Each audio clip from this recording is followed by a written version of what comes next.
Like, it's just my favorite because it combines my two favorite things, food and shopping. You're preaching to the choir. That is my favorite thing as well. And if you can combine the two, that's a beautiful day.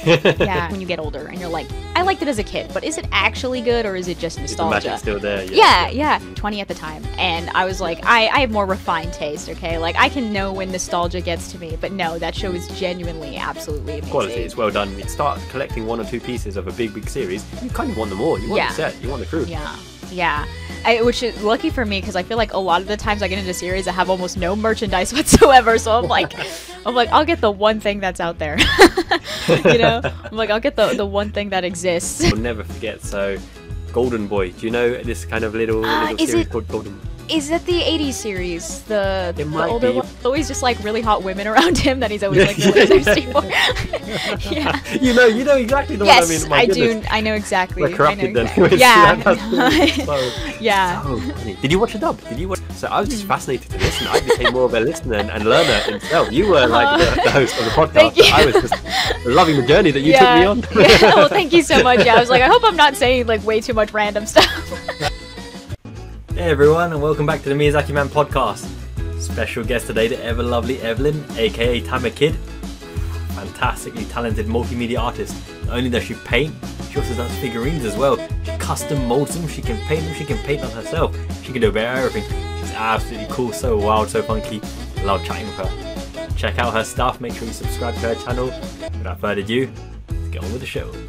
Just before we do, your boy, the Miyazaki Man Sai, is all about the giveaways. So today's giveaway, it's Mako, Mankanchoku fighting Ryuko.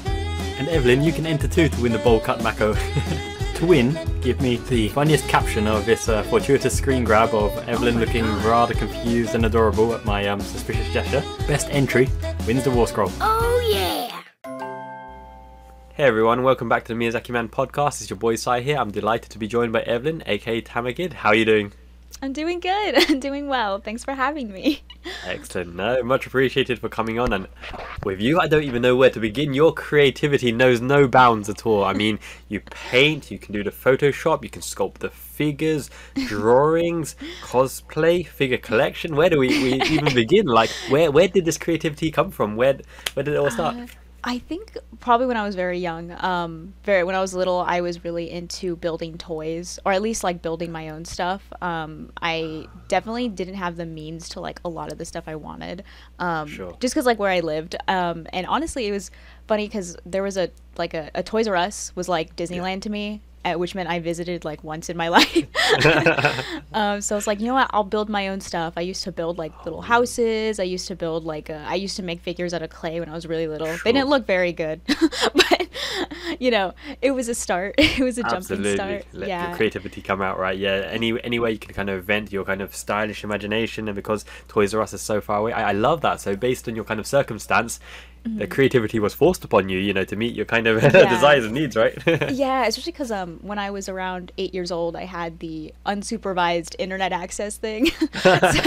so I was roaming the internet a lot, but like weirdly enough, I was looking at like tutorials on how to make stuff, and I was and then that's when I was introduced to the Japanese toy market, because I really liked the American one. Well, that's where I grew up, so I knew a lot about the American toy market, stuff like dolls and like calico critters, and then when I stumbled upon the internet, I found the Japanese toy market, and that was an entirely different realm of stuff, right? And I was like, absolutely, I need some of this stuff.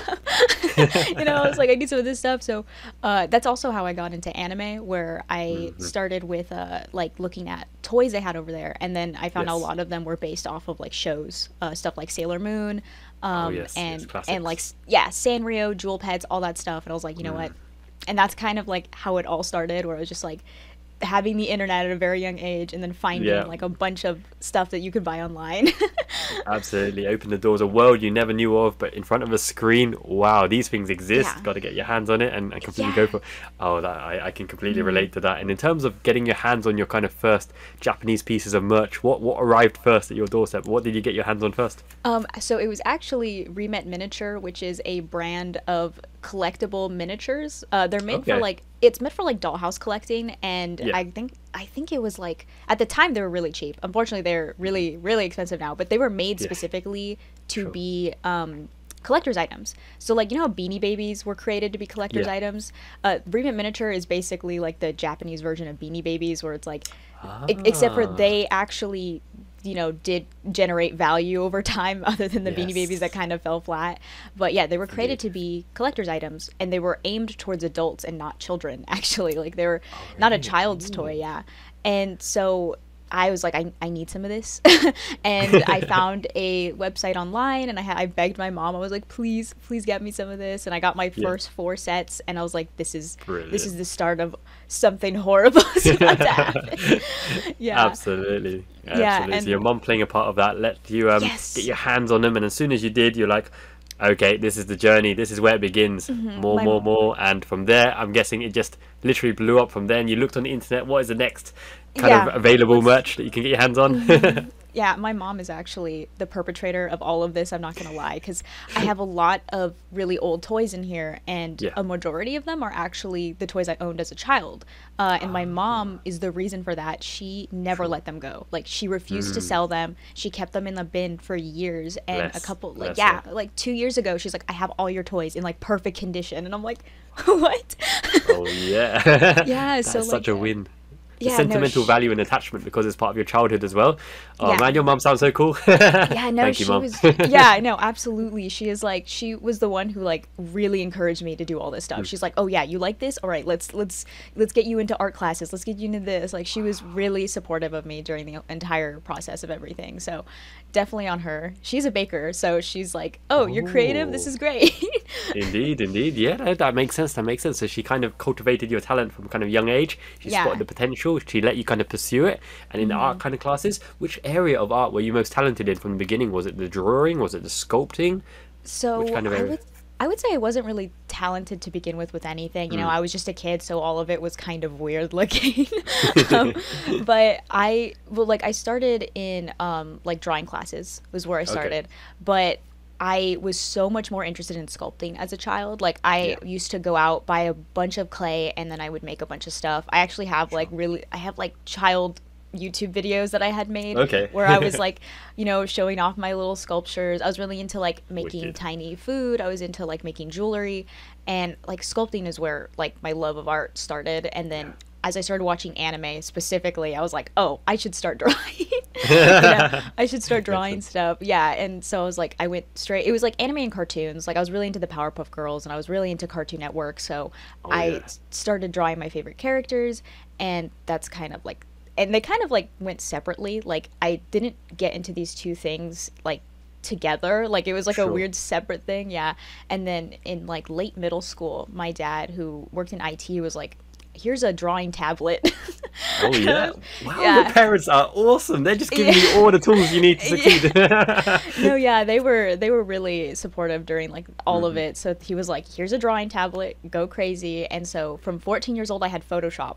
And which was so like since then I've been messing with Photoshop. I still use Photoshop to this day. And drawing's a thing that kind of got me more in the public eye. People started noticing like my Instagram and a lot of my drawings.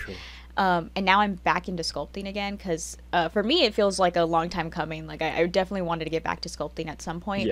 But most people are like, oh, I'm so glad you're finding this new thing. And I'm like, actually, it's the first thing. Actually going back to it comes in a full circle. So yeah. So I'm like, I'm actually coming back to sculpting. So Excellent. It's kind of for them, right? It's a new facet, it's a new offering, it's a new thing that they can kind of see in terms of how much kind of your talent pool, what you can do to kind of formats and a kind of different variety of paint styles, because it's not just the figures and the clay modeling and the drawings. You even paint on yourself. Like, I've seen the face paint, the McDonald, Ronald McDonald, and the Halloween stuff. I really do enjoy like costuming and getting ready. Some of my close friends work in costuming and theater, so I'm like, this is so cool. You know, and I'm like, I definitely do like to look more like a character. I rather look not real than larger than life, part of the real illusion in the world. I love that so much, and especially because like this is really fun for me, because a lot of the people who are into the kind of anime figure realm, right,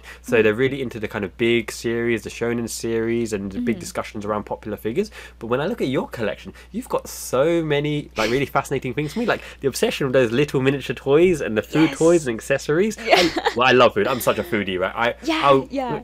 it whets my appetite, and just looking at it I'm like amazed and wowed.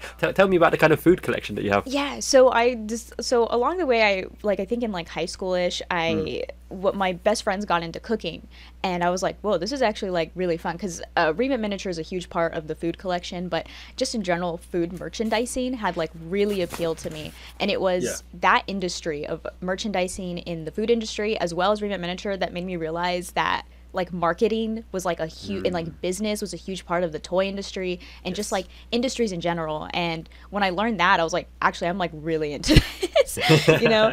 And McDonald's is one of the biggest bangers out there when it comes to marketing. I think when it comes to like merchandising, advertising, I feel like McDonald's was like the thing that really stuck out to me. But my grandma actually was a McDonald's collector. She started doing it. Yeah, so she kind of started the McDonald's thing. And it was funny because she had a room that was like closed off that I couldn't really reach to. Like she didn't really invite people into her room, but she invited me once, and she had like McDonald's toys and the Pillsbury Doughboy merchandise, which was like, that blew my mind. And I was like, okay, this is crazy. And that little seed was like enough to really get to me. Because I love the way food looks. I think food is just like I think it's such a like connecting aspect of our culture. Like food is what connects all of us. I think it's a beautiful, wonderful thing we have in this world, you know?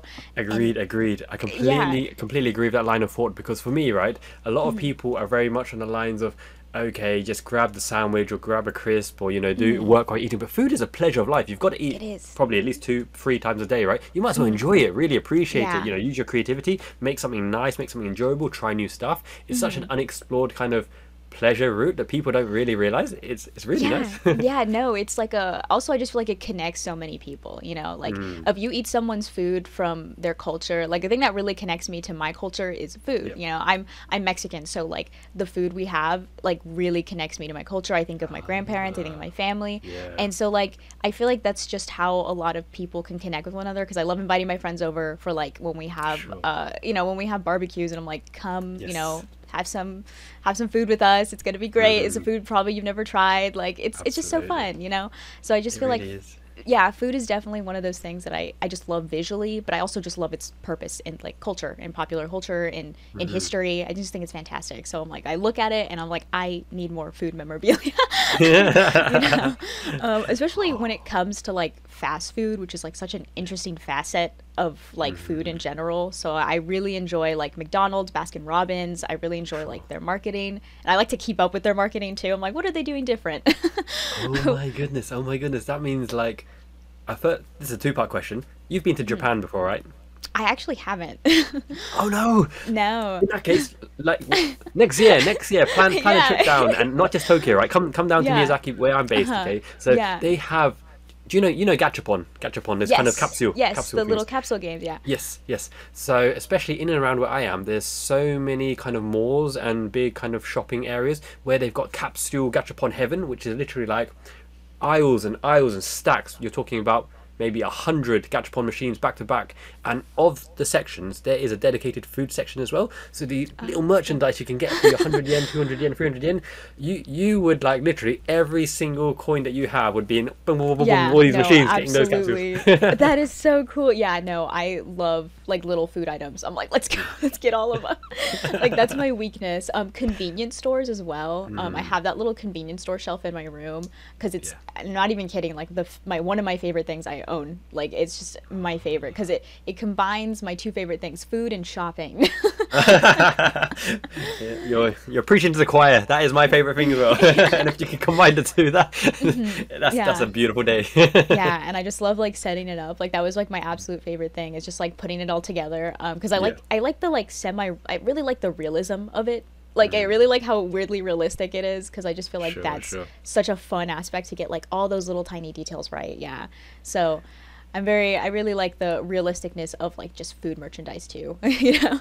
Yeah. In that case, you remind me of a story that actually just happened earlier today. So it's quite a funny one. So my son, he's 2 years old at the moment. He just started nursery recently, and we paid to have his lunch included, and we were kind of looking forward to what's he going to have for lunch. What's he, you know. What are they going to provide him? Is he going to eat this kind of thing? And when we went to the teacher to pick him up around lunchtime, she said he didn't eat anything. I was like, why? Why is this? Why didn't he eat anything, right? And then he explained to me when we got home, I told him in the morning as a way to convince him to behave and be well at school. I said, after school we'll go to McDonald's, pick up a Happy Meal. And the reason he didn't eat anything was because he was waiting for McDonald's and the Happy Meal, and the fact that when you drive through, right, in Japan, you've got 4 choices, and he knows exactly what he wants. He wants that train set because it's a whole diorama with the crossing and the traffic lights, and it's so detailed for a McDonald's toy. And that's the whole reason why he didn't eat lunch at school. He's like, we're going to McDonald's, we're getting a toy. He told me that in the morning. I don't need to eat food. We're getting McDonald's later. Yeah. So it's my fault. I mean, I'm glad McDonald's has sustained its reputation of like children absolutely looking forward to it every single time. You know, I mean, they definitely have changed up a lot over the years. I feel like they're less catered to kids nowadays, but it still has a long lasting, I think, like reputation with children. You know. Sure. It's recognizable anyway. And when a child sees that M logo, you know that they want some chips at least, or something like that. Yeah, they're gonna want something from there. Yeah, no, absolutely. But yeah, and in terms of like the kind of fast food scene, so do you know, for example, like KFC's connection with Japan? I heard that it's celebrated during Christmas time, which is interesting to me. I've never like that was definitely really wild to me because it reminded me of the Santa Claus film where they eat Denny's on Christmas. So I was like, oh yeah, it's so like that. Like literally, they done the perfect marketing campaign because obviously there's no turkey in Japan, right? And obviously Japan is very closely linked to America and traditions and all that kind of stuff. So KFC were like, here's an opportunity. You might not have turkey, but we offer meat. And it's kind of like turkey, and it's tasty, and it's KFC, we're already here. Why don't you get KFC for Christmas? And then it kind of stuck, and now you have to pre-order your KFC. You have to pre-order your KFC 2 weeks in advance, otherwise you're going to get no fried chicken at Christmas time. And it's not just like the chicken traditional stuff they do. They do weird stuff in kind of Japan KFC. They do lasagna. They do green tea flavored chicken skin. They do this kind of crushed popcorn chicken skin. It blows my mind, but it's so popular. That is crazy. You see, that's why I love fast food industries, because like they'll throw out anything to see like what people will buy, you know, like what will people be interested in, and that's why you get like a lot of these like lost flavors, all these lost things. It's like they'll try out all this stuff, and I'm like, that's insane to me. Yeah, that's funny because like you know, over here KFC is definitely one of those things that I feel like I visited maybe like a couple times but as a Christmas thing is wild, you know. exactly and just like hearing you speak about food, it obviously brings a joy to my heart because I'm such a foodie. I mean, I would go on a food eating competition or any kind of food tour. Like, literally, if we had time, you know, if the fates aligned, we should go on a worldwide McDonald's tour and try all of the dishes because check out all of them. My favorite is the themed McDonald's. I love the ones that are themed off of certain places because certain franchise owners would have a lot of control over how their McDonald's would look. So they would like, oh, this one's going to be dinosaur themed, or this one's going to be there was one near my home a long time ago, but it was, I think it's taken down, but in California we had one that was like train station themed. So it like took place in a train station, and it was like all themed around like trains, which was like really awesome. I was like, oh, that's so cool. We used to do road trips, and I love seeing like all the weird McDonald's. Unfortunately, most of them are gone because they updated a lot of the McDonald's franchises. But like, I loved when they did that. I was like, that's so cool. I was like, I would do anything to just like check out all the weird McDonald's I could possibly get my hands on. Yeah, exactly. Do a blog, do a vlog, do a website, and do the reviews and give it proper rating. Like the best McDonald's I've ever been to, I think, was in Hong Kong, because some of the dishes on there are just not McDonald's meals, but when you see them come out, it's like so McDonald's. So they kind of termed it premium char grilled chicken steak. Char grilled chicken steak in McDonald's. That's just a chicken burger without batter, right? But when it came out, it's like, it probably is a char grilled chicken steak, and they've got this kind of barbecue char siu sauce on it. I was like, that's very unique. But you still got the, you know, the McDonald's chips, the drink, the burger itself, in the burger. The branding is all wrapping. Over it. Yeah, exactly. The branding's all over it. So yeah, that's typical McDonald's, but in the kind of Asian flair. That's so fun. That's so fun, man. Yeah, that's great. Exactly. And I mean, we could literally spend the whole episode talking about food, but let's get back to your creative talents. So. You not only do you do like original characters and commissions as well, but obviously you do your interpretation of like famous series as well. So I've seen some Hatsune Miku, I've seen some Evangelion, I've seen some, you know, various kind of medias, even kind of Western stuff like Lord of the Rings. Yes. So these kind of commissions that come in, are they what general kind of audience comes to you? Is it like teenagers? Is it people who are really into the kind of fandom and weebdom itself, or is it a mixture of every type Honestly, of person? it's such a big mix. It is an insanely big mix of different people. I have people coming in for, well, mostly because I think I like a lot of different facets of stuff. So someone will be like, oh, can you do something in the style of this, or can you? One of my weirdest talents is like replicating styles, specifically. Ooh, yeah, yeah. One of the biggest things I was known for was replicating like the '80s art style, you know. And so I would like redraw like modern anime, but in like the 80s, like 80s 90s kind of fun style. I definitely am a lot better at it now, but like when I started, yeah, it got like the attention of a lot of people, so I was like, oh, this is cool. And ever since then I realized I was like pretty good at like replicating certain aesthetics, and I was like, okay, I can do this. That is a talent. That is a true talent, because not only do you have your own original style and own flair, but you can also imitate the other styles that are popular and that the person who commissions the piece wants. And I actually knew a Japanese girl back in the day who had the exact same talent, and that is the main reason why like her work was sought after, is because you bring her any kind of reference pieces and she can make it in that style, make your character in that style. But at the end of the day, right, it's people try to give you their characters or their ideas, and they can only communicate it in kind of, you know, text and words, but then you use your flair, your creativity, and match the style. There's so much work that goes into it. That's really hard work, but it's a talent as well, isn't it? Yeah, I do absolutely love getting like commissions for like original characters, because sometimes I'll even have, one of my favorite things is I'll ask them if they can do like their own drawing, like a little, like it could be a stick figure for all, you know. And I love those, because like seeing what like, because they want a specific pose, you know. Sometimes it is hard to communicate it through text, so they'll like do a little crude drawing, you know. It'll be like a little stick figure, but I'm like, it still works, like it's perfect, it's just what I need, because now I can like visualize what exactly you wanted. And I love seeing like the comparison of the two. You know, like here's what they gave me, here's the finished. But commissions are really fun. I haven't done a couple in a while, just because I've been focusing a lot on my own stuff, but I do plan to. Yeah, I really want to get back into doing commissions, also like garage kit commissions and sculpting commissions as well, because those are really fun, but I can't keep every single thing I make, or I'd have no room for anything. You know, because sometimes I do want to make like a sculpture of like a character, but I don't think I'd want to keep it. It's more like I would want to try making it, and then like you know, someone else could enjoy it. But like garage challenge kits, to yourself. But garage kits as well are something that like really interest me.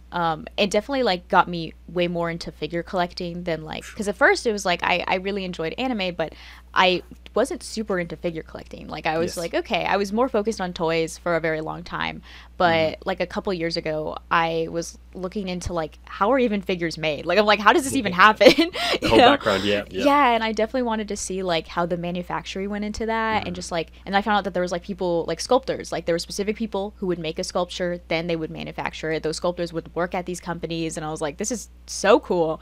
And then I found out about like garage kits and Wonderfest, right? Like, and I thought that was so cool, because I'm like, these are like independent artists who are making sculpting their own, and they're selling them in small quantities, and people have these insanely rare figures that like only like 10 were made of. You know, that's it. And like Wonderfest, oh my goodness, that was one of the big reasons that like in terms of the figure collecting hobby itself, I felt as though I have now the prime opportunity, having come here and moved here permanently last year with the family. Garage kits, I believe, are going to be like the holy grail, because everyone can have access to normal PVC figures. The resin market is growing massively. Yes, but it is. The garage kits, like the rare ones and the really exclusive ones, you have to be in Japan. You have to be in that moment, because there's not many available. And when you find it, you get it, because it's not going to be available again. And that's it. And it's intense, you know, trying to get garage kits here. I started following sculptors on Twitter, because a lot of them are very active on Twitter. Unfortunately, most of them, you know, you can't sell overseas. You know, one of my favorite sculptors on Twitter made this Mob Psycho kit of Reagan and Mob in like their school uniforms, like from like episode 3, and I wanted it so bad, but they were like, sorry, we don't do any like, you know, I can only sell it there. I'm like, okay, yeah, that's fine. And people were auctioning it off on like Yahoo Japan auctions for like $800.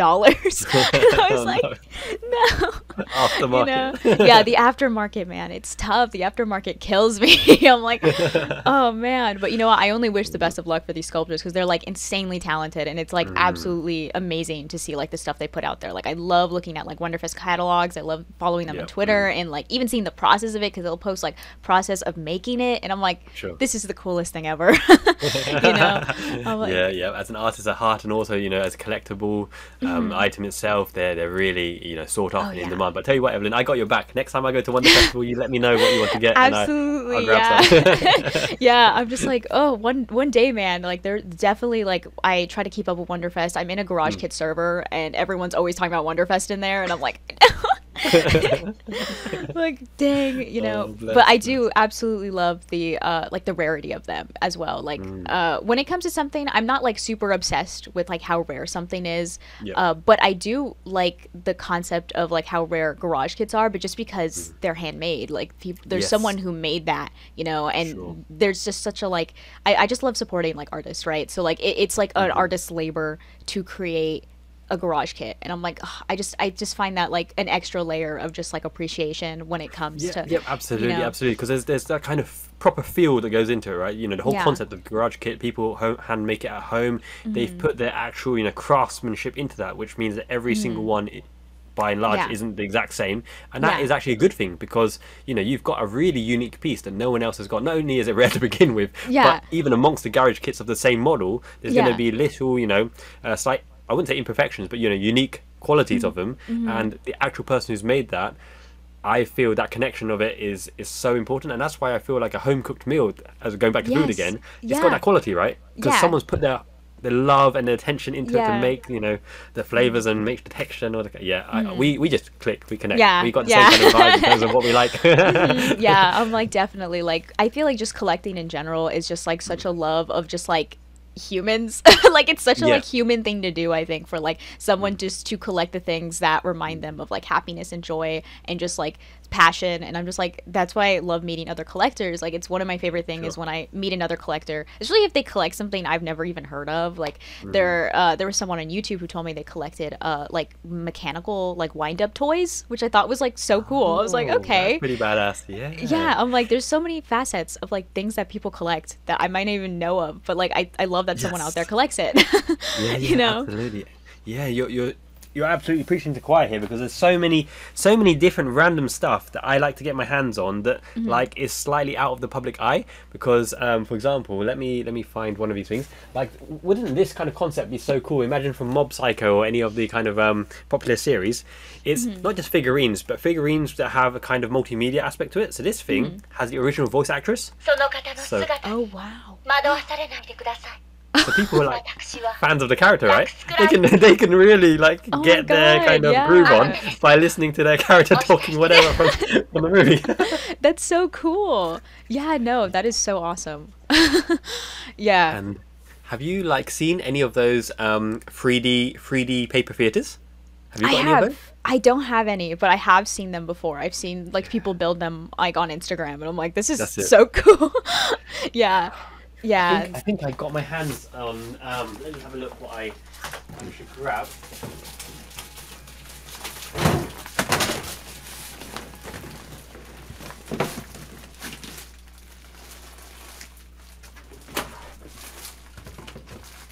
Apologies in advance. It's an absolute mess here, but I've survived the treacherous trip. 5 centimeters. You're all good. What's going on here? The camera has managed to raise itself. We're lifting, it's fine. Okay, that will have to do. Yeah, I think we're well placed. But anyway, what did I get? I got this Sailor Moon paper kit. Oh wow. And this other Sailor Moon one with the kind of extended other sailors. But the thing that is absolutely scaring the crap out of me is that there's so many different pieces. Imagine if you tear something in the process of trying to make one of these. Yeah. That would be dramatic. Yeah. Do they come like pre-cut, or do you have to use an X-Acto knife and really get in there? That is a very good question, because just from the look of the packaging, I've never done one before, but on the side where it looks like the characters are, it looks as though you have to cut them out of the existing piece. So I'm going to need a sculpting knife or something like that. I'm like sure you can give me some tips. Yeah, kind of like a Gundam. How exactly. Kind of like but it's just but it's just like a. Yeah, Yeah, I'm excited about those for sure.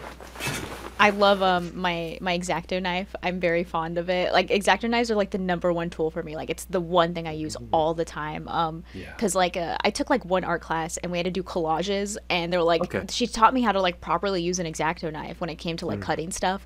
And I was like, this is the ultimate tool, and I use it for literally everything. I use it to sculpt. I use it to when I get like a package in the mail. I'm like, let me just pull out my X-Acto knife. You know, like I use it for everything. I use it to cut things. Like at this point, I'm like, scissors.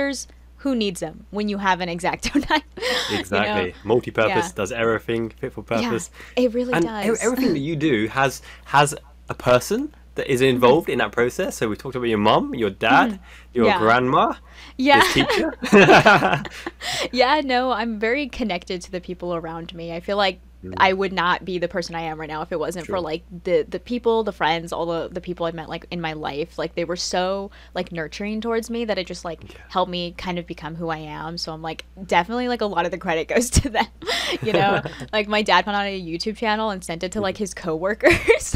Oh yeah. He was like, go check out my daughter's YouTube, and I was like, sweet. This is so sweet. You know, it took me a while to actually like make a YouTube. Like I feel like it's been something that's on my mind for like such a long time, but I was like, you know what, I'm just gonna do it. Like I need to stop thinking about this and just start it. Yeah, just exactly. Not know what ifs, just find the time and get onto it, because I think your fans, you know, whatever medium you want to present yourself on, obviously you've got a big following on YouTube as well, but is that through, so you do your own video shooting, own editing, the whole creative process? Yeah, I do all of it. You know, I like to I really like the thought of just being able to like do a lot of things. Like I just love learning like new stuff. I love learning new hobbies. I love learning like new aspects of stuff. Like I got into needle felting, which is like I sell stickers with like my needle felted designs, because needle felting is like another aspect that I really like. I think it's like because you just like punch wool until it gets like stiff, but you can like sculpt with it, which is like, so, you know, it's like it's called soft sculpture for a reason. So I'm like, okay, this is cool. This is also really fun, and it's slightly less labor intensive than sculpting, especially because like when I sculpt figures, there's a lot of chemicals involved. So sometimes I need to space them out. Like garage kits and sculpting, does have like a lot of like chemicals. Like you sometimes do work like resin based clays, you know, you gotta sand stuff. So sometimes I like to take a break from that, and I like to go into soft sculpture because you know it's just wool. You know, it's just wool and a needle. You know, the most you're gonna hurt yourself is when you stab yourself with a needle. You know, that's the most it gets there. Yeah, but I quite like doing that as well. So I'm like, I love just learning like new little talents all the time. Of course, and you're kind of exploring your creative kind of juices, letting them flow out with the kind of new concepts, new skills, new different practices. And I'm learning so much as well on the kind of creative outside as well, because you know, life is a kind of lifelong learning journey. You never stop learning, you never stop improving, and that way that helps you achieve not just your success, but also your kind of your happiness as well, right? Because when you learn something new, add a kind of facet to what you've already got, your kind of existing portfolio, it just kind of strengthens you, not as just as a person, but when you look back on how you spent that time, you're doing very productive stuff. It's not like watching a cat fall down the stairs on YouTube or something. It's like actually doing something productive. No, it was for a while I had like a lot of trouble on like defining what productive was for me, because I always felt like I was like, I'm just in my room. Like at the end of the day, it feels like I'm just in my room, you know, but like I am doing things, but it just, you know, in the grand scheme of stuff, you know, when people are like, oh, so what do you do? And I'm like, oh, you know, I do stuff in my room, and they're like, oh, okay. You know, I'm like, I swear there's stuff going on, you know, I swear I'm doing things. Indeed, of course, because this is your kind of like, this is your space center of creativity for doing everything, because you can do, you know, all the different formats and all different platforms, and even digital or, you know, physical work as well. But in terms of like the stuff that you've made to date, what are the 3 things that you're most proud of making of any platform, any media? Okay, so that one's hard. So I would say in terms of like how proud I am with like my like how I've come in terms of like sculpting, my favorite sculpture thing I've made is it's actually a figure over there. I'd bring it down, but I'm like so scared to drop it. But I'll have to send you. I'll have to send you what it looks like. But, do it, absolutely. I made this beach figure based off of an illustration I did. It's like a girl in like her little bikini, and she's got like her hair up and everything. And I did that 100% from scratch. Like it was my first time really trying to do like a really good looking figure, because I have made figures in the past that have just like, you know, because it's pure clay, there's like nothing, it's clay and wire. So I was like, okay, I'm gonna really go in and try to do it. And honestly, I'm so proud of like how much I've improved when it came to making figures. Like that is definitely like my best work in terms of like 100% on my own. That it's just all something I did myself, and I'm like, and I'm like insanely proud of it. Like to me, it looks like a real figure. Like the way I tried to make it was similar to like a garage kit. Like so her head and her hair comes off and everything. And I just worked so hard on it, you know. So I was like, definitely the best thing I feel like I've made, where I'm just like, I'd be so proud. Like if I showed myself as a kid, I'm like, look what you made. I think my kid self would go crazy. You know? Yeah, for sure. And from conception all the way to the finished product, and then you know, you being able to display it there, and you know the work that's gone into it, and all of the steps and process, and all of the learnings that were involved to get you to that stage where you can even start to do it. You know, I can imagine that must be like an absolute treasure. Yeah, and then when it comes to my digital art, I don't even know where to start. There are a lot of pieces that I'm like really proud of, just because like one that I really like is my Mako from Kill la Kill drawing. I made it you know how I recommend that an art piece is really good is that you can improve years later and still really appreciate the beauty of like what you made in that moment, you know?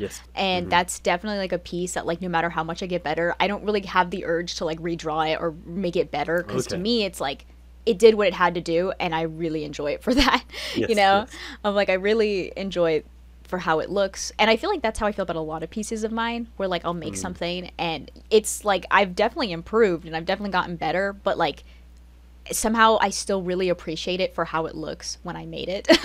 you know? Yeah, I understand. At that point in time, you know, you did the best that you could, and that is the way it looks, and that's the output. And also, I love Kill la Kill. I'm assuming you're a fan of Kill la Kill as well? Yes, yeah, I am. I saw it with my best friend when we were like in high school, and I was just enamored with like how, I mean, to be fair, it's Studio Trigger, so it's gonna look gorgeous regardless, you know, but at the time I wasn't super familiar with Studio Trigger, so I was like, what am I looking at? This is absolutely insane. You know, absolutely over the top, amazing. Yeah, no, and Studio Trigger is definitely one of my biggest art inspirations when it comes to drawing. You know, like I absolutely love the way they just like, I don't know, the way they animate, and also just the character designs they do are just so fun to me. It's like unique. To me, it's unique and fun, and they're able to put the effects into it that really make things impactful. And like Satsuki Kiryan, you know, her whole embodiment, the way she's so sharp and so eyebrows and kind of like paper hair, and she's top waifu for me. Like she's really top tier, and the kind of embodiment of the characters as well. You know, you got Ryoku Matoi. That show is so kick-ass. I've only literally like finished it last month. So I'm quite late to the game in terms of looking at it. So it's fresh in the memory. And do I have it here? So I went to Tokyo last weekend for my birthday trip, and I found some treasures for really cheap. So I'm very good at hunting out for the value in figures and rare goods. And then I saw this unboxed in one of the stands. So this is a 1/6 Ryuko Matsui. I think by Medicom Toys or something like that, and this usually goes for about 50,000 yen, and she was only 18. I want to say 18 or 19,000 yen, because she was unboxed. But as soon as I saw the size of it and the quality of her, I was like, wrap it up. Yeah, she's coming home. Let's go. She's coming home. yeah. Oh my gosh. Yeah, especially because Kill la Kill figures are pretty expensive. You know, like it's except for like the pop-up parades they've made recently, which I actually really like the pop-up parade they made of Mako. She's my absolute favorite. Like I love her so much. I have a thing for bowl cut characters in anime. I'm like, you have a bowl cut, you are like if you're a character with a bowl cut in an anime, like you're good. You're good in my books. You know. Oh bless. Yeah, I love that kind of concept as well, because. Well, actually, one of the characters I made for my son, I commissioned it from someone else, was Mushroom Boy. So he's got his little mushroom bowl haircut. So. I'm just like, I just feel like they always tend to either be like insanely funny or just like super endearing in terms of characters. And like you have Mob, you have Rock Lee, you have Mako. I feel like maybe the Osomatsu-san brothers might fit in there somewhere, you know? Oh, yeah. That makes sense. That's why you like all these characters. They've got the bowl haircut. They have the bowl cut. Yeah, I'm like, it all makes sense. Your vibe. Yeah, no, I'm like I feel like a bowl cut character at heart, you know, like there's just so fun and silly, and I just and like on the terms of like Kill la Kill 2, I just feel like in terms of like Studio Trigger, I just feel like they embrace everything that makes anime so fun. Like when I think about it, I'm like, that to me is like the most like way you can convey how incredibly fun anime is. You know, it's just like the way they draw is like they took everything that is great about it and was like, let's just animate that, you know, let's just animate go all out. You know, let's go all out, let's have fun, you know, and that's what happened. And I'm just like, I love that so much, because most of my taste in anime is like really weird and fun and out there. You know, I really love just like stuff that will either make me laugh or just make me have like a fun time. Like I just happiness overload. Yeah, you know, I'm like I'm here for a fun time. You know, I'm like I'm here to have fun. I mean, so you can't go on those depressing kind of deep story driven long. Yeah, it's hard. It's hard for me. Like it takes me a while to like really. I love short and sweet. Like I love series that are like 12 to 26 episodes are like my go-to because I can knock out a bunch. Yeah, it's my sweet spot because like can knock out a bunch. I like just watching like a mass quantity of them and then picking out like, oh, what did I like? What was like, you know, it's just because you have a small amount to like give me, and if you can impress me in that, like I know there's something really good there, you know. Absolutely.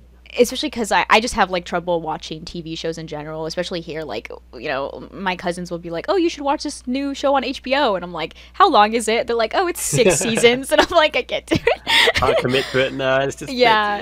Yeah, like, yeah, I know what you mean. The time commitment as well, isn't it? Yeah. Yeah. You know, I have a lot of friends telling me to watch One Piece. And I'm like, one day, if I ever get the courage to get into that, you know, I'm like, I have no doubt that a lot of shows are super great. Like people will talk to me about like the greatness of a lot of shows, you know, like, so I trust them. I'm like, you know, I trust it's good, but I'll leave it up to that. Yeah, I'm like, I trust it's good, but I don't think I'll be super like able to get through a bunch. You know. Exactly, it's a slog. I mean, no matter how good something is, you get to the kind of point where either you're super into that series. And funny you say One Piece. Like the last guy I podcasted, a lovely guy called Derek. He is the biggest One Piece fan I've ever met. Like he's literally got me on the edge of continuing where I left off because you know it is so long, right? When you marathon that thing, you need a bit of a breather. But he's like, no, you carry on. The next season is ready to go. You know, he's trying to draw me back in. Yeah, he's trying to get you back in there, you know. I know, and he's collected a lot of those big resins as well, so he's really into his kind of god Enel and you know the kind of admirals and the crew. And I think like the really popular series, there's so much merch available that it's kind of dangerous for me, because if you start collecting 1 or 2 pieces of a big series, you kind of want them all. You want the set, you want the crew. Yeah, which is lucky for me because I feel like a lot of the times I get into series that have almost no merchandise whatsoever. So I'm like, I'll get the one thing that's out there. You know, I'm like, I'll get the one thing that exists. So that's cool. Like you mentioned, like a lot of series that I don't think anyone else on any of the other episodes are coming. Like Sergeant Frog, you love it. Ooh, I love Sergeant Frog. Yeah, it was a show that I watched with my mom. Like together, we watched it together. Same thing with Squid Girl. I had also watched that with my mother, and it was at the time Netflix had this like real, like when Netflix was still barely starting. This was like on the cusp of like when Netflix used to send you stuff, like when Blockbuster did as well. So Netflix was just getting its like rise, so they had a lot of properties on there, and they had a huge array of anime. And a lot of my anime taste is definitely from that like small amount of time Netflix had this like a lot of anime going. And Sergeant Frog was definitely one of them. And it's a super fun show. It's about like alien frogs who invade this like they invade the house of like 2 children who honestly don't take the alien seriously whatsoever. It's such a fun comedy. And then like right next to that there was Squid Girl, which was pretty much just similar concept, another like alien creature meets people who work at the beach, and it's like super fun. And then there was Princess Tutu, which is like one of my favorite shows of all time, like no doubt. As a kid I loved it, and then you know when you get older and you're like, I liked it as a kid, but is it actually good or is it just nostalgia? Is the magic still there? Rewatched it, no, it is that good. It brings back all the feels, the same emotions, you know. You're still the same little girl inside. I was like, I saw it as a kid, loved it, and I was like, what if I rewatch it? I rewatched it like back in 2019, so I was like 20 at the time, and I was like, I have more refined taste, okay, like I can know when nostalgia gets to me, but no, that show is genuinely absolutely amazing. Quality, it's well done. It's well done. I mean, like those kind of shows as well, then they're the kind of gold mines, because a lot of the there's a lot of churn of kind of generic shows as well, and then, you know, put a modern day animation on it, a modern day feel, but ones which are really well written or really good characters or really have that impactfulness, they stand the test of time. It doesn't matter, you know, how many years go by, you can rewatch it again and again. I think it was an interview with Hayao Miyazaki, but he had mentioned that a lot of anime was like referential of itself, and he had like gone out of his way to reference, like not reference anime, which is why it was so popular, I think, in the West, because anime is very self-referential on itself, you know, like it's so aware of the culture that it has around it that it tends to just repeat itself a lot, right? So like when one anime kind of makes it big, you will get a million other that are kind of similar in that way. The formula, right? It's honestly really similar to how the horror genre works, where like horror will find its one little thing and then it will constantly reference it throughout, you know, it's so aware of itself, you know, which I think is a really great thing in terms of like building a culture around it, but also can, you know, it's a double-edged sword, you know, you're going to get a lot of stuff that just will not, you know, you get a lot of stuff that will not match up, but once you find the stuff that like, I think a good mix is something that's in between. You know, you have stuff that appreciates the culture that it's from, and it appreciates like the stuff around it, but it also is its own thing. It could reference things outside of it. It can be new and different, and it can have a lot of like fun stuff going on. So I think that's where you get like a really fun middle ground of just like appreciating, but also building something new. Of course, paying respect to, you know, its roots and where it's kind of derived from, but at the same time, it's got this unique quality that makes it stand out from the crowd. It's exciting, it's fresh. Yeah. And it's not afraid to like deviate from like the stuff that it is built upon, because a lot of the times I noticed a lot of the shows I do like are ones that deviate from the typical anime art style. I really like when it's like something slightly off, like when the one of my favorite things that anime does as certain animations is when instead of having black outlines, they're actually like a green color or a blue. It's a very subtle thing. It's a super subtle thing. I need to look out for that. I wouldn't have noticed that. Obviously, you, your artistic eye, you would have seen that straight away. But it's a super subtle thing. I noticed it when I was watching Osomatsu-san, because everything is outlined in like a vibrant blue color instead of black, which I thought like truly made the anime way more colorful than it needed to be, because instead of just black outlines, they were blue. And then I started noticing it in other shows. Like dark green is actually a really common one as well. Like instead of black, you will get dark green or like green outlines, and like once you notice that, you could really start noticing like all these different outline colors as it goes on. I'm like, okay, that's interesting. I love when they do that. It's fascinating. That's really interesting. Like now that you mention that, I'm just, you know, I'm winding back all the anime that I've seen, and it's an extensive list, and I'm just thinking in terms of unique art style, I don't know if you've ever heard of one called Kaiji Gambling Apocalypse. I don't know. I don't think I have actually. It's quite a mind-blowing one, but the drawing, the art style is so unique because it's like thick, bold black lines outlines every character. So it kind of looks like a manga or comic come to life. And in terms of animations, and it's a complete mind mess, because it's about, you know, a guy down in the dumps, and you know Squid Games, right? Squid Game. Yes. So it's that same kind of concept, and I bet they've copied Kaiji like for like, because down in the dumps you're entering some kind of death game for money. You've got to outlast everyone else in a kind of competition to kind of get yourself out of debt. It's the exact same concept, but Kaiji, the music in that, and the kind of sound effects, it still haunts me to this day. You know what you have to do to get out of the depths of despair. It was a good anime. But the artistic style, very nice. Yeah, no, I do really like when they do really thick outlines. It reminds me of a Panty and Stocking had like a very similar art style to like Cartoon Network, which was like so alluring to me. I was like, this is so cool looking, you know, because it was like a fun anime, but it still looked like super cartoony in like its own way, you know. And I really like how sometimes they would switch to like a very, very specific anime art style and then go back to their fun little cartoony Cartoon Network bodies.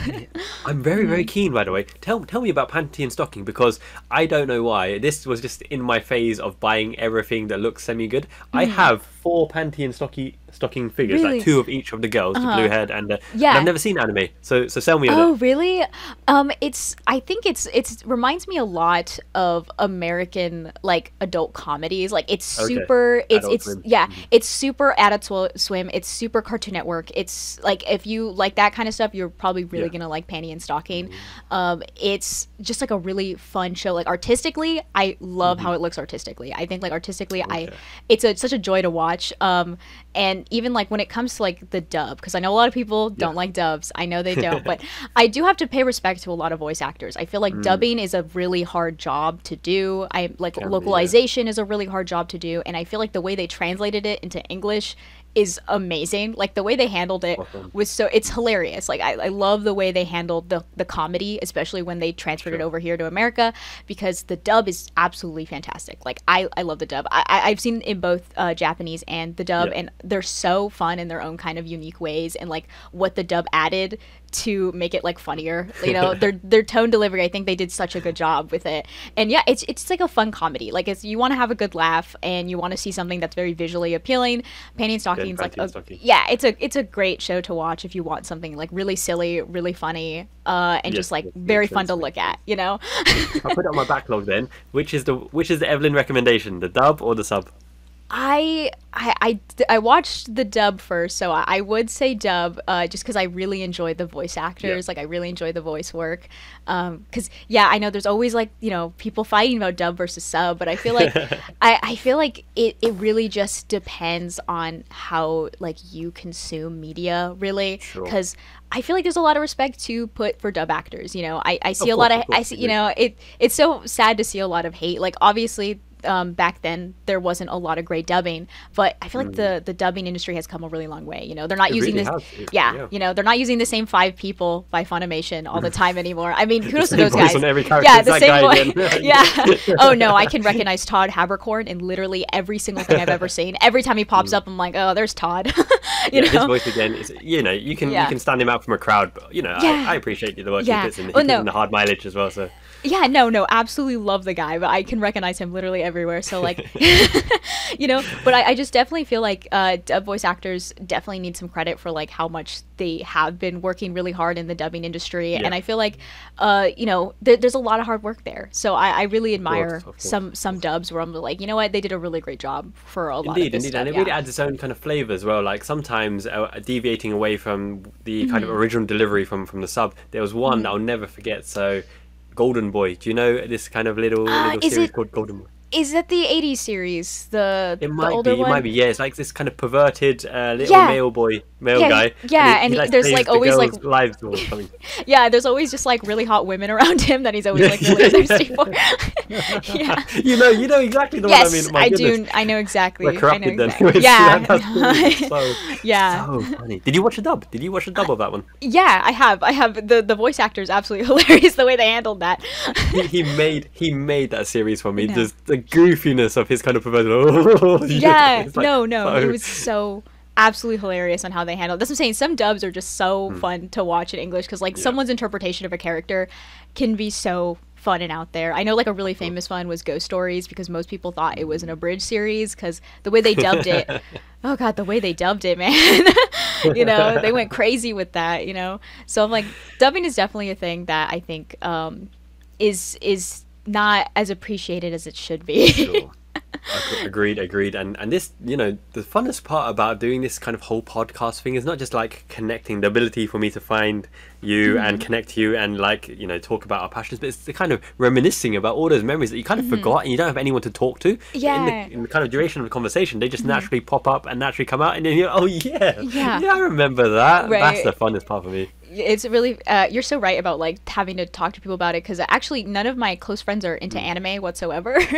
Yeah, they're all like you know, I have friends that they're just like into completely different things, right? Yes. And it's really funny because I brought some of them to Anime Expo with me in 2019, and it was so hilarious because like most of them didn't know what like anything was, you know. They're like confusion. Like, this is nice over here and over here. Yeah, they're like, oh, this is cool. I don't know what that is, but I think it's incredibly sweet that they still take interest in my passions as well. Because you know, I love taking because I love taking interest in their passions. So when they came with me, it was like really heartwarming. One of my friends who's never seen Tiger and Bunny bought me like a Tiger and Bunny like merchandise box, and she was like, I know you like this show, so I got you this. And I was like, thank you.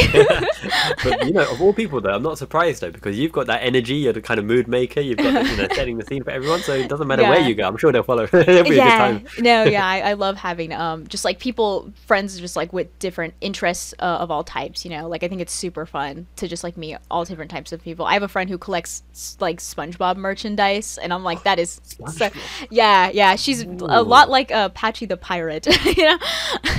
But I love it.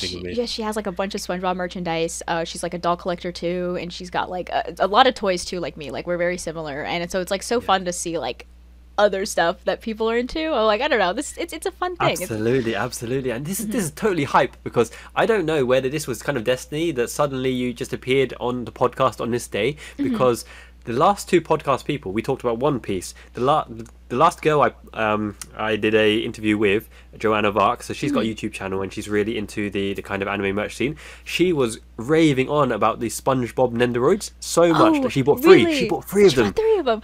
Of the same That's thing. so cool. Because she didn't want to change the poses, you know, you got the different accessories. So she just bought three of them so they could all pose in their own So little they way. can all be together. Yeah, Wow. exactly. That's amazing. Oh my gosh. That's so funny, because my friend, when they released the promo pictures for the SpongeBob Nendoroid, my friend was like, I have to get this. And I was like, you know what? That's so right. Which, funny enough, actually, Nendoroids are the only kind of type of figure I don't really collect when it comes to like figure collecting. I have two, but the first one was one of them was a gift from my dad, but it's Mako, so like I can't complain. She's so cute, you know. And then I have Genos from One Punch Man, and he was one of my first like really out there figures, because my first figure was this little Madoka figure, but my second one was this Genos Nendoroid. But they're the only type that I don't collect, just because I have same thing with Figma, actually. I have such a hard time posing things. You know, like people who can pose things really well, I'm like, you guys got it, because like I have such a struggle when it comes to like posing my like Figmas. I have like two Figmas that were also gifted to me, which I really like. They're from Tiger and Bunny, but I cannot pose them for the life of me. I'm like, they're just kind of standing there. You know. So like definitely it's so hard, but like Good Smile had some really cool Nendoroids that I did like back in the day. I really like their Lucky Star ones, like their Lucky Star Nendoroids. Yeah, they were nice. I'm like, I love how those look. And I really like some of their older ones. Their Blackrock Shooter ones are my all-time favorite ones. Like I look at those, and because to me those, they have their own unique bases. They have these like checkerboard bases, which is like, you know, not custom for most Nendoroids have like the clear bases, right? That's but right. no, That's right. They put a bit of effort into it to make it dynamic. Yeah. No, they did so much for the Blackrock Shooter one that I'm like, I need to get that at some point, which it doesn't fit my room because she's like in all black and she's like, you know, it's such a dark looking character, but like I do not care. That Nendoroid one day it doesn't matter. She can stand out if she wants to in the dark. Yeah, I know. Yeah, she looks so cool. I think that was like one of their best figures they put out there. I was like, I don't know, Good Smile, that one was amazing. You know. But yeah, I haven't really kept up with the Nendoroid scene in like a really long time, just because like they're hard for me to collect, you know. They're so small, but they're not small like the kind of gashapon figures. They still got a bit of heft to them. You've still got to have some consideration about how to display them. Yeah, they come with a lot of accessories, but my favorite type of like figure to collect, which like I like you know, you have your typical like 1/8 scale, right? But my favorite are the ones that are specifically like this size, like this height, right? I have this little thing here, all up front in my room, but figures that are around this size are my absolute favorite. Oh, like, yeah, absolutely. You can hold it in between the fingers, twizzle them around, and just enough. Yeah, just like because like I love miniature things. I love tiny things. They feel like miniature anime figures to me. Like you'd have a big one, but like this one's tiny, you know. And so I absolutely love collecting figures of this size. So I have a lot of half-age figures. I have a lot of gashapon figures. Absolutely. Because I feel as though if you go to Japan, then your absolute wallet and potential space in your room is in massive danger, because I don't know how you could resist. Yeah, that would all be filled up, because like I love filling up like tiny crevices. Like I like when if there's like an empty space, I'd like to put like a little figure there, and that you know, that fills it up, you know. And I like putting them next to my big figures too. I'm you know, and they're great too, because I have a lot of miniature items, and I like to imagine like I like to set them up next to them so it looks like they're doing whatever is around them. Like my little convenience store, I like to have smaller figures out front. I'm like, yeah, it's like they're shopping there. You know, that's where the kind of creativity comes in. Like I've had to take a double take so many times in the course of our conversation, because I'm just thinking to myself, you're literally me in like a parallel universe, maybe just a feminine version of me in a different time and location, because the love of food, the kind of artistic mindset of trying so many different forms and medias, the way you talk, the way you are, the energy. I'm like rubbing my eyes here. I'm literally. Yeah. This is me, but it's somewhere else. What's happening? We split somewhere. Oh my days. Like literally, when you come to Japan, you know, it's non-negotiable. You've got to come down south. I'll show you around Miyazaki. This is the place to be, because unlike Tokyo, which is very kind of touristy and saturated, right? Yeah. In terms of competition for finding the things you want, it's very, very busy. Whereas in Miyazaki, you can really enjoy a kind of chill session, going to different places and playing all the gachapon, playing the kind of UFO characters, looking at all the merchandise, the shelves. They are reasonable prices, it's good availability, and it's just kind of like a paradise, man. I mean, you'd love it. Yeah, I'll have to keep that in mind. My father went to Japan for like a business trip, and he was like, he went to Osaka, I think, and he was, Osaka, yeah, and he also went to Harajuku as well. And when he went there, he's like, oh, he's like, what do you want? And I was like, cool, I got one shirt. Yeah, I know Harajuku, but I got one shirt. But yeah, my biggest thing is I found out the hotel he was staying at, and I was like, there is a toy store across the street from your hotel, and I need you to go in there. It was funny because like he was the one going to Japan, but I was like searching up like, okay, there's specific stores I need you to visit. I was like, there was literally a toy park like right across the street from his hotel, and I was like, I need you to go there, and I need you to FaceTime me, and I need to pick something. Exactly. Hold the camera still, slowly now. You're watching his dot moving on the map. No, yeah, absolutely. We had like the worst service too. I was just like, I was like, just give me something, just grab something, and we'll throw it in there. I was like, I need a toy, absolutely need a toy from there. So I was like, go into that toy park, please. But yeah. Your parents sound like totally cool, the kind of scene and the vibe that they've got. Like, are they into anime? Because you've got them figures. Your mom watches anime with you. Are they into anime? Funnily enough, they're like they're very casual. My mom specifically, I would say she's more into like anime because she watched it with me. Like she knows the shows that I've seen. Yeah, my dad is more interested in like he really likes my room. Every time he comes in here, it's like, oh, it looks like a store, And I'm like, agreed. He's so on the mark. I want my room to look like a store. Yep. Yeah. In that case, that's another thing we have in common then, because every time my niece and my in-laws and everyone comes to the office, they're like, this is basically the figure shop, isn't it? This is basically a toy shop. Yeah, this is a toy shop for sure. But they have accompanied to me, like we have gone to conventions together. One of my first conventions, my mother and my little sister went to, and then recently we went to Anime Riverside, and my uncle and my dad and my sister and my mom, we all went together. It was really fun. I think they just really enjoy like seeing it. Like they are not into it like personally, but except for my mom. My mom's super into toys. Like my mom's super into toys as well. So like it kind of matches up. But my dad's like, I just am like interested in like this whole thing because he is I'm interested in his stuff too. He's a completely different guy than me, He's into surfing. He was in a Spanish rock band. He was into motocross too. He was a motocross. He has like the motocross bike downstairs and everything. And yeah, he was a bassist for a band. So like he's got his own stuff, and he took diversity me there. Yeah. So I actually went to a surfing expo with him, and it was so cool to see like the culture around surfing, because we live in Southern California. Surfing is a huge, it's a huge thing over here. It's California. You're gonna get surfers. There's beaches everywhere. He loves the beach. So I loved going to that surfing expo because then like I got to see like a whole different realm of people who are essentially like me, but they just love surfing. Like of course, they different vibe, different scene. Yeah, they were collecting like surfboards. They were talking about like the different models and like these small differences. I was like, wow, I would have never noticed any of that. But I thought it was so cool. So like I really enjoy doing that. My mom's taking me to her baking conventions, and I get to see like the world that goes on with like Food Network. Like was it? Yeah, the Food Network.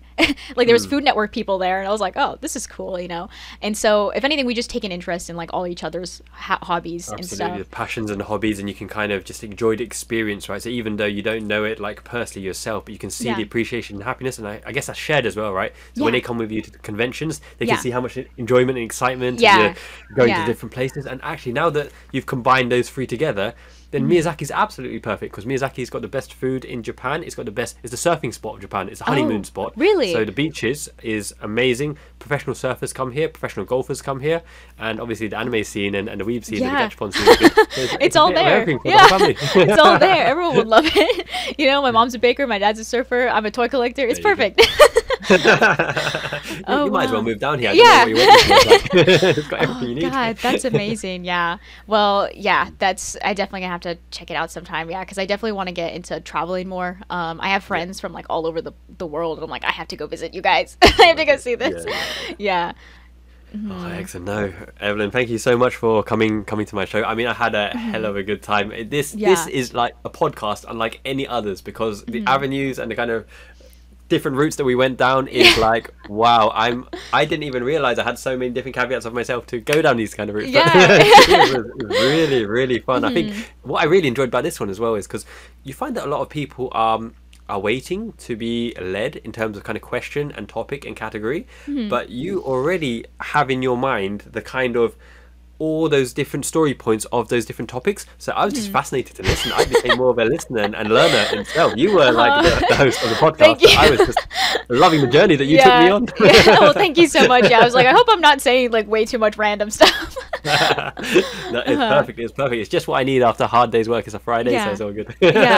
Friday. I'm actually going to a market today. I'm going to book off to go get some get some CDs for my CD player. I have a SpongeBob CD player, and especially with like, I really like having physical media, so I'm like, I have to go get some CDs. I gotta go get some CDs and some books. So I'm off to do that later and get some stuff at the market and just like have a fun time. Excellent. No, you're gonna enjoy that. You're gonna love that. I'm looking forward to what you grab, and also send me pictures as well. Yeah. Really cool. Yeah, of course. Well, thanks for having me. I had a great time. Much appreciated. And everyone will love this episode so much. So once again, everyone, check Evelyn's channel, also her Instagram. Lots and lots of great stuff, and we'll speak very soon. All right, yeah, thanks. Hope you guys enjoyed that episode of the Miyazaki Man Podcast. Making friends, talented, creative, like-minded individuals. That's the best part of being a content creator, really. My goodness, Evelyn, what a quality girl. So fun to talk to. Hopefully catch up with her soon as well. I have big news coming up for content this year coming out. We just hit 3,000 subscribers. Couldn't do it without all of your loyal support. Special thanks to all of our patrons supporting the channel. Ultimate Sakura, The Gaming Shelf, Craig Coates, David Vince, Rondi, Pnost Killua, Tendai, Zycore Gaming, Sophia P, Insufficient Yoga Master, Yao James, Y Coben, Trey Mark, CT, Don P, Alex, and Ash W, Sometimes Superman. Next could be you. Really enjoy sending out all the goodies. I hope you guys enjoy receiving them too. Till next time, Miyazaki Man, Ichiban.